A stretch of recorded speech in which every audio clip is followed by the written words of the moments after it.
Suspect timbog po sa bypass operation sa bayan ng Bolinao. Mahigit 116,000 halaga ng shabu nasamsam. Para sa detalye ng police report na yan, kasama natin Idol Robert Reyes. 104.7 IFM Report.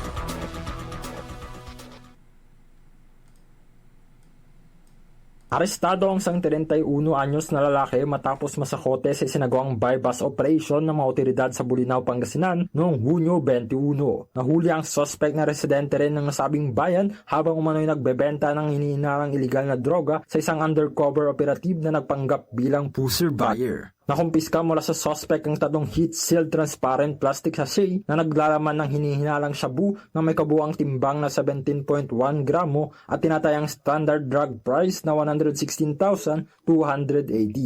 Matapos ang operasyon, dinala ang suspect kasama ang mga nakuhang ebidensya sa impilan ng pulisya para sa kaukulang dokumentasyon, booking procedures at pagsasampa ng kaukulang kaso. Patuloy namang pinaigting ng mga otoridad ang kanilang kampanya laban sa iligal na droga upang mapanatili ang kapayapaan at kaayusan sa lalawigan ng Pangasinan. Kasama mo, Idol Robert Reyes, Tatak, IFM. IFM News. IFM News. IFM News.